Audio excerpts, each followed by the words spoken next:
नमस्कार दोस्तों, स्वागत है आपका न्यूज़ का साइंस चैनल में। आज का हमारा टॉपिक है छंद। हम लोग छंद के बारे में यहाँ पढ़ेंगे और काफ़ी इम्पोर्टेंट टॉपिक है यूपी ट्रिपल एससी जैसे एग्ज़ामों के लिए, क्योंकि वहाँ पर रस छंद अलंकार जो कि समान अगर देखा जाए तो जब आयोग की परीक्षा देते हैं यूपी पीसीएस वगैरह में देते हैं तो वहाँ पर रस छंद अलंकार नहीं पूछाते, लेकिन यूपी ट्रिपल एससी के जो भी एग्ज़ाम हो रहे देख रहे हैं कंटिन्यू कोई ना कोई पेपर उसका अब लगा ही रहेगा। अब शेड्यूल भी जान रहे हैं आप लोग कौन कौन शेड्यूल है, कब कब कौन सा, जैसे पेट का पेपर अभी आप देंगे, वीडियो का पेपर होना है और भी एग्ज़ाम जो भी शेड्यूल के अनुसार होंगे, तो उन सब में हिंदी का फुल सिलेबस आता है। और फुल सिलेबस जब कहा जा रहा है तो रस छंद अलंकार उसमें शामिल है।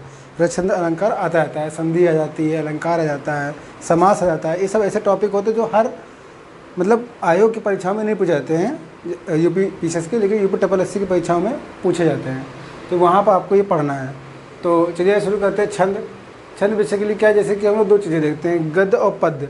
जो गद्य जो देखते हैं हम लोग, गद्य में व्याकरण देखते हैं हम लोग, गद्य में हम लोग व्याकरण देते हैं। याद रखिए, गद्य में हम लोग व्याकरण को ध्यान देते हैं। जब भी हम लोग गद्य वगैरह पढ़ते हैं तो उसमें व्याकरण को विशेष ध्यान दिया जाता है। व्याकरण का मतलब हो गया कि हम वहाँ पर संज्ञा देख रहे हैं, सर्वनाम देख रहे हैं, क्रियाएँ इस्तेमाल कर रहे हैं, सकर्मक क्रिया है, अकर्मक क्रिया है, सहायक क्रिया के रूप में चीज़ों को पढ़ते हैं, काल पढ़ते हैं, वर्तमान काल, भविष्य काल, भूतकाल, उसके और प्रकारों के बारे में पढ़ते हैं। जब सेंटेंस पढ़ते हैं तो उसको भी आइडेंटिफाई करते हैं कि किस प्रकार का काल है, उस काल में भी अगर भविष्य काल है तो किस प्रकार का भविष्य काल है, उन सब चीज़ों को पढ़ते हैं। तो वो ग्रामर में चले जाते हैं हम लोग, ठीक है।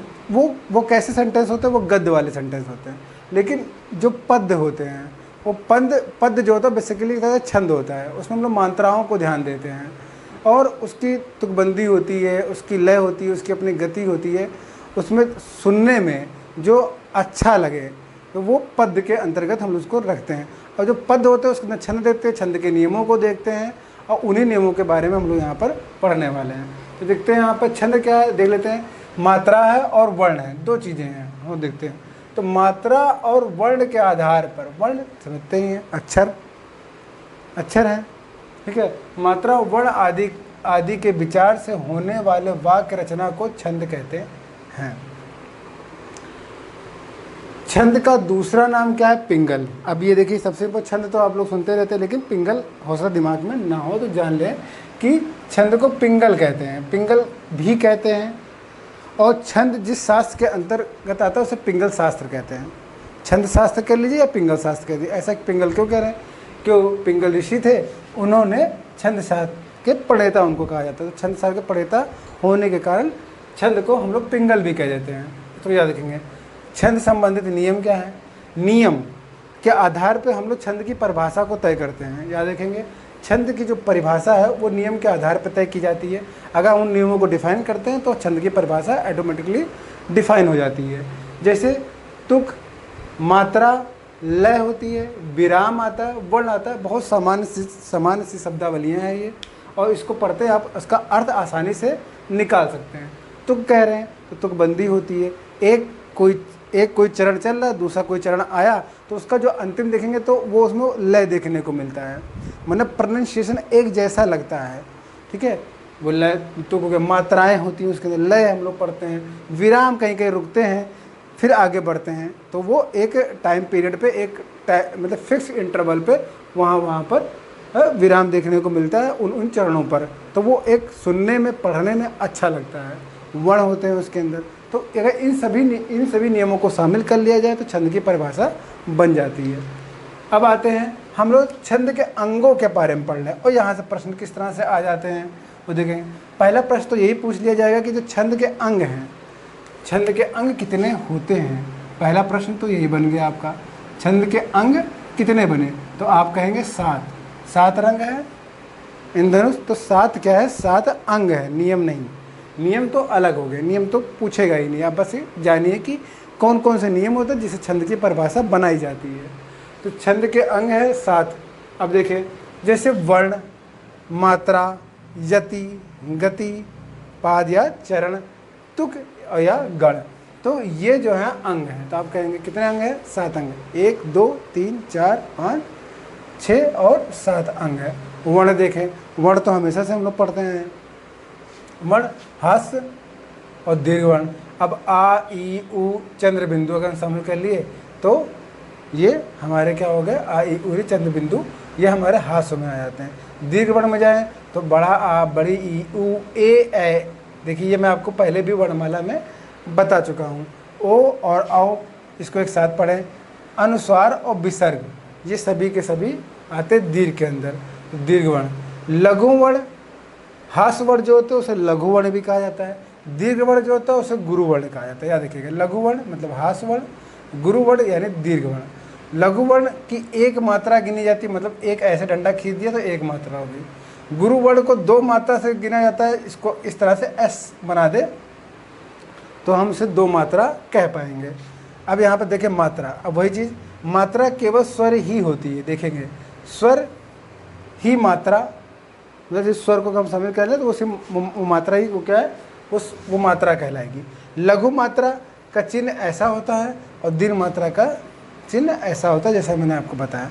मात्रिक छंदों, अब देखिए यहाँ पर मैं भी जब आगे बताऊंगा तो छंद 2 प्रकार के हैं, एक मात्रिक है वर्णिक है। तो हम यहाँ पर देख लें कि मात्रिक छंदों को किस तरह से डिफाइन किया जाता है। मात्रिक छंदों में मात्रा को गिन कर छंदों की पहचान कर ली जाती है। अगर मात्रिक छंद पढ़ रहे हैं तो हम उसके अंदर मात्रा को गिन लें, कितनी मात्राएं हैं, तो उस आधार पर हम तय कर लेंगे कि किस प्रकार के हम छंद की बात कर रहे हैं। जब हम छंद को प्रकार पढ़ेंगे, जब मात्रिक छंद पढ़ेंगे, जब मात्रिक छंद में जितनी, जैसे दोहा हो गया, सोठा हो गया, तो उसको मात्रा के आधार पर तय करेंगे। हमको पता रहेगा कि इतनी मात्राएं होती है तो ये सोठा होता है, इतनी मात्राएं होती है तो ये दोहा होता है, तो वो पढ़ेंगे अभी आगे। यति देखें, यति क्या, छंद को पढ़ते समय प्रत्येक चरण के अंत में ठहरना पड़ता है। देखिए यार वर्ड सब सुनिए, ठहरना पड़ता है। इस ठहरने को यति कहा जाता है। तो यदि यति अगर लिखा है, पूछ ले यति होता क्या है, तो यति कहेंगे आप ठहरना होता है।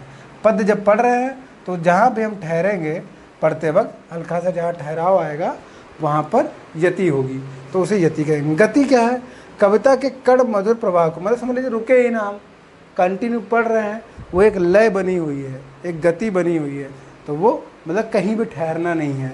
तो जहाँ ठहर नहीं रहे वहाँ गति है, तो उसे गति कहेंगे। मतलब कर्ण मधुर प्रवाह, मतलब कानों को जो अच्छा लग रहा हो। पाद या चरण, प्रत्येक छंद में कम से कम 4 चरण देखने को हमें मिलते हैं और हर एक चरण को चतुर्थांश कहेंगे। मतलब चतुर्थ मतलब पूरे चतुर्थ का एक अंश है, वो चतुर्थांश कहेंगे। तो अर्थात छंद के चतुर्थांश को चरण कहते हैं। चरण को पद या पाद भी कहा जाता है। एक चरण को कोई पद कह देंगे या पाद कह देंगे, ठीक है। तो ये हो गया। अब आएगा तुक, चरण के अंत में आने वाले समान वर्णों को, समान वर्ण, जैसे जय तय, जय तय बोल दिया तो जय एक तय एक, मतलब प्रोनाउंसिएशन एक जैसा, जो राइम्स उसकी है वो एक जैसी महसूस हो रही है। चरण के अंत में आने वाले वर्णों को तुक कहा जाता है। जैसे तासु जासु हो गया, ताके जाके हो गया। तो इस तरह से गढ़ क्या है, 3 वर्णों के समूह को, 3 वर्ण एक साथ ले लें, वर्णों के समूह को गढ़ कहा जाता है। जय और इसका एक सूत्र बनाया गया है। कितने गढ़ हैं, पहले नंबर ये भी परीक्षा में प्रश्न आ गया। अभी तक पूछा गया कि कितने अंग है छंदों के, तो आपने बता दिया 7 अंग। अब उस 7 अंगों में सबसे जो अंतिम अंग है जिसे हम लोग गढ़ कह रहे हैं, वो गढ़ कितने प्रकार के हैं, मतलब गढ़ के भेद कितने हैं, तो आप कहेंगे 8 हैं। 8 कैसे, उससे सूत्र बनाया, या माता राजभान सलगा, ये बनाया गया है। इसी से हम लोग गढ़ों को लिख सकते हैं, इसका सूत्र को डिफाइन करते हैं। तो वर्णिक छंदों की पहचान के लिए अब आ गया 2 छंद मैंने बताया, 2 प्रकार के छंद, एक वर्णिक छंद, एक मात्रिक छंद। जब मात्रिक छंद को निर्धारित कर रहे होंगे तो हम मात्रा के आधार पर कह रहे होंगे, बहुत आसानी से इसको पकड़ लेंगे कि मात्रा के आधार पर मात्रिक छंदों को, मात्रा को काउंट करके मात्रिक छंदों को बता सकते हैं कि कौन सा है मात्रिक छंद है। जब वर्णों की बात कर रहे होंगे, जब वर्णिक छंद की बात कर रहे होंगे, तब कहेंगे कि हम गढ़ के आधार पर तय करेंगे कि कौन सा ये छंद है जो कि वर्णिक छंद के अंतर्गत रखा जाता है। तो वर्णिक छंदों की पहचान इसी आधार पर होती है, अर्थात गढ़ के आधार पर होती है। तो आपका एक प्रश्न यहाँ से बन गया कि वर्णिक छंदों की पहचान किसके आधार पर करेंगे, तो आप कहेंगे गढ़ों के आधार पर। गढ़ कितने प्रकार के होते हैं, तो आप कहेंगे 8 प्रकार के गढ़ होते हैं। इस तरह से अब या माता राजभान सर का अगर आपको इस सूत्र याद है तो आप 8 गढ़ लिख सकते हैं, उसके सूत्र को डिफाइन कर सकते हैं। कैसे देखते हैं, जैसे या माता, तो या से या माता लिख दिया, फिर बाद में क्या माता लिखा है तो माता रा लिख दीजिए, माता रा। देखिए या माता 3 लेना है और मैंने यहाँ पर क्या लिखा है, 3 वर्णों के समूह को गढ़ कहा जाता है। तो 3 वर्ण लीजिए, पहला लीजिए फिर बाद का 2 या माता, फिर दूसरा, फिर बाद का ये 3 लेना, 3 लेना है ना, तो मा ता रा कर दिया। फिर ता से लिया ताराज हो गया। फिर देखिए राजा भा, तो राजा भा हो गया। जा भाना, देखिए जा भाना हो गया। तो इस तरह से एक एक वर्ण को, पिछले एक एक वर्ण को छोड़ते हुए आगे के 2 वर्ण कंसीडर करते हुए चलेंगे, मतलब 3 वर्णों का समूह बनाते हुए चलेंगे। तो या माता, माता रा, ताराज, राज भ, जा भाना, भानस, न सल, सलगा। और चूंकि हम अब इसके अंदर मात्रा भी देख लें तो नाम देखेंगे, यगड़, या से यगड़, मा से मगड़, ता से तगड़, रा से रगड़, जा से जगड़, भा से भगड़, ना से नगड़ और सा से सगड़, ये हो गया। और मात्राएं देखें, जैसा मैंने आप लोग को बताया, या माता अगर लगा है तो या पे तो कोई मात्रा नहीं लगी हुई है, तो वो सिंगल मात्रा है। लेकिन माँ पे आ की, बड़ा की मात्रा है तो इस तरह से बना दिया, ता पे बड़ा की मात्रा है तो इस तरह से बना दिया। तो देखिए इस तरह से, इसमें देखिए माता रा में 3 मात्राएं हैं, लगातार तीनों वर्णों पे मात्रा है तो 3 इस तरह से मात्राएं बना दी। इसमें 2 हैं तो 2 बना दिया। अब आप शब्दों की पहचान कर लें तो देखेंगे यशोदा लिखा है तो यहाँ पे देख कोई मात्रा नहीं है, लेकिन शाह पे ओ की मात्रा और दा पे आ की मात्रा, और ओ की मात्रा और औ की मात्रा देखिए मैंने यहाँ पे शुरुआत में बताया, और औ की मात्रा को हम लोग दीर्घ वर्ण के अंतर्गत रखेंगे। तो ये चीज़ इंपॉर्टेंट हो गया। माता जी में देखिए क्या है, माँ पे भी आ की मात्रा, ता पे भी आ की मात्रा, और जा पे बड़ी ई की मात्रा, और देखेंगे यहाँ पर देखिए बड़ी ई की मात्रा को हम लोग रख रहे हैं किसके अंदर, दीर्घ वर्ण के अंतर्गत। और दीर्घ वर्ण यानी गुरु वर्ण, और गुरु वर्ण को डिफाइन करने के लिए इस सिंबल का इस्तेमाल कर रहे हैं। तो वही चीज़ मैंने यहाँ पर किया है। जैसे तालाब हो गया तो इस तरह से, राम जी हो गया, देखिए रा पे आ की मात्रा, जा पे बड़ी ई की मात्रा, तो इन दोनों पे तो इस तरह से हो जाएगा, लेकिन इस पर सिंगल तो देखेंगे इस तरह से बना दिया गया है। ये देखिए नगड़, नगड़ तो नमन, देखिए नमन पे देखिए कोई मात्रा नहीं है, तो एक सिंगल मात्रा से डिनोट कर दिया गया है इसको। सलमा में कोई देखेंगे तो देखिए एक मात्रा, ये एक मात्रा है, और देखिए माँ पे आके मात्रा, डबल मात्रा, देखिए इस तरह से इसको बना दिया गया है। तो छंद को लिखने का तरीका है यहाँ पर, ठीक है।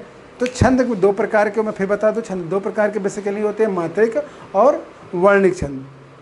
मात्रिक छंद को मात्रा के आधार पर हम निर्धारित करेंगे कि किस प्रकार का मात्रिक छंद है, और वर्णिक छंद को गढ़ के आधार पर तय करेंगे कि किस प्रकार का वर्णिक छंद है। अब वर्णिक छंद और मात्रिक छंद कितने प्रकार के होते हैं उसके उदाहरण के साथ नेक्स्ट वीडियो में हम छंद को आगे बढ़ाएंगे, और इस प्रकार से 2 वीडियो में आपका छंद पूरा कंप्लीट हो जाएगा। उम्मीद करता हूँ वीडियो आपको काफ़ी पसंद आया होगा, इसलिए इस वीडियो को अधिक से अधिक लाइक करें, शेयर करें, सब्सक्राइब करें। आज के लिए इतना ही, धन्यवाद।